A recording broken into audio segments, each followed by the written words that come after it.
എൻ്റെ പേര് സിദ്ര തോട്ടുകൽ. ഞാൻ സെന്റ് പോൾ സ്കൂളിലെ 10ാം ക്ലാസ് വിദ്യാർത്ഥിനിയാണ്. ഏവർക്കും കൊച്ചേട്ടന്റെ കത്തിലേക്ക് സ്വാഗതം. സ്നേഹമുള്ള DCL കുടുംബാംഗങ്ങളെ, 3 ആറുകൾ ചേർന്ന് ഒരു പുഴയൊഴുകുന്ന മധ്യ കേരളത്തിലെ ഒരു പട്ടണത്തിൽ കഴിഞ്ഞ ദിവസം ഒരു സംഭവം നടന്നു. ആ പുഴയുടെ ഓരം ചേർന്ന് അല്പം ഇടുങ്ങിയ ഒരു പാതയുണ്ട്. വലിയ ആൾസഞ്ചാരമില്ലാത്ത ആ വഴി നഗരത്തിലെ കോളേജിലും സ്കൂളുകളിലും പഠിക്കുന്ന ചില വിദ്യാർത്ഥികളുടെയും യുവാക്കളുടെയും വിഹാരരംഗമാണ്.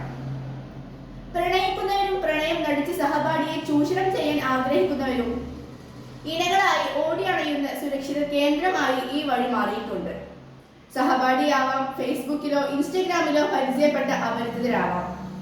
കുണുങ്ങിക്കുഴഞ്ഞും കുശലം പറഞ്ഞും പലപ്പോഴും പലരുടെയും കൗശലങ്ങളുടെ ഇരകളായും പല ആൺകുട്ടികളും പെൺകുട്ടികളും മാറുന്ന ഒരിടം കൂടിയാണ് പുഴക്കരയിലുള്ള ഈ പ്രണയപാത.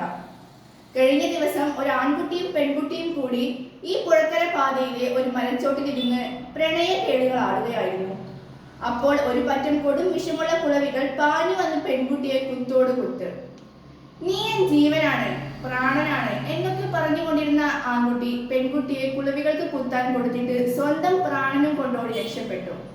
മാതാപിതാക്കളോ അധ്യാപകരോ അറിയാതെ കുട്ടികളിൽ പടരുന്ന ഇത്തരം പകർച്ചവ്യാധികൾക്കുള്ള പ്രതിരോധ കുത്തിവെപ്പാണ് കുളവികൾ നടത്തിയത് എന്നാണ് രംഗം ദൂരെ നിന്ന് കണ്ടവർക്ക് തോന്നിയത്.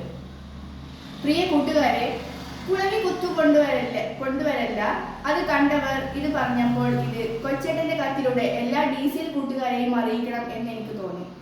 എന്തായിരിക്കണം ഈ കത്തിന്റെ തലക്കെട്ട് എന്ന് ചിന്തിച്ചു. 2 ശീർഷകങ്ങൾ മനസ്സിൽ വന്നു. കൗമാരത്തിന്റെ കൂത്തും കുളവിയുടെ കുത്തും എന്നതാണ് ആദ്യം വന്നത്.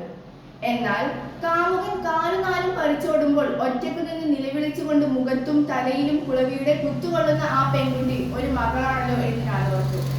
അപ്പോൾ മകൾ സ്കൂളിൽ നിന്നും വരുന്നത് നോക്കി വീട്ടിലൊരു പാവം അമ്മ കാത്തിരിപ്പുണ്ടാകുമല്ലോ എന്നും ഓർത്തു. മകൾക്ക് മുഖത്ത് കുളവിക്കുത്ത് കിട്ടുമ്പോൾ അമ്മയുടെ അകത്ത്, അമ്മയുടെ മനസ്സിലും കുത്തുന്നുണ്ടാവുമല്ലോ. മകളുടെ ചതിയുടെയും സ്നേഹരാഹിത്യത്തിന്റെയും ധിക്കാരത്തിന്റെയും കുളവികൾ മാതാപിതാക്കളുടെ ഹൃദയത്തിലേക്ക് എന്നും ഇത്തരം കുളവികളെ അയക്കുന്ന മക്കളുടെ എണ്ണം കൂടി വരികയാണ് എന്ന് തോന്നിപ്പോകുന്നു. അതിനാൽ കുളവി കുത്തി മകളുടെ മുഖത്തും അമ്മയുടെ അകത്തും എന്ന ശീർഷകം കൊടുക്കാമെന്ന് തീരുമാനിച്ചു. നിങ്ങൾക്ക് ഏതാണ് കൂടുതൽ ഉചിതമെന്ന് തോന്നുന്നത്? കൂട്ടുകാർ നിങ്ങൾക്ക് വേണം. നല്ല സൗഹൃദ ബന്ധങ്ങൾ, സഹപാഠികളോടുള്ള അന്തസ്സുള്ള ഇടപെടലുകൾ, സഹപ്രവർത്തനങ്ങൾ എല്ലാം നല്ല വ്യക്തിത്വ വികാസത്തിന്റെ ആവശ്യമാണ്. എന്നാൽ സ്വന്തം നിലയും വിലയും മറന്ന്, കടമയും ഉത്തരവാദിത്തങ്ങളും പണവും ജീവിത ലക്ഷ്യവും മറന്ന് മാതാപിതാക്കൾ അറിയാതെ ചെങ്ങാതിക്കണികളിൽ സ്വയം കുരുക്കിയിടുന്നവർക്ക് പ്രതിരോധ കുത്തിവെപ്പുകൾ നൽകാൻ ചിലപ്പോൾ ദൈവം തന്നെ വിഷക്കുളവികളെ പറഞ്ഞു വിട്ടെന്ന് വരും. നമുക്ക് ഈ ജീവിതം തന്നത് ദൈവമാണ്. മാതാപിതാക്കളിലും അധ്യാപകരിലും കൂടിയാണ് ഈ ദൈവം നമുക്ക് പ്രത്യക്ഷപ്പെടുന്നത്. അതിനാൽ മാതാപിതാക്കളുടെ വിയർപ്പിന്റെ വിലയുണ്ട്. വളരുന്ന മക്കളാരും അവരറിയാതെ സ്വകാര്യ ബന്ധങ്ങളും സൗഹൃദങ്ങളും സൂക്ഷിക്കുന്നത് എങ്ങനെ ശരിയാകും?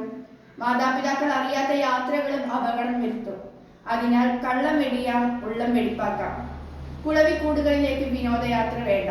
ആശംസകളോടെ സ്വന്തം കൊച്ചേട്ടൻ. നന്ദി.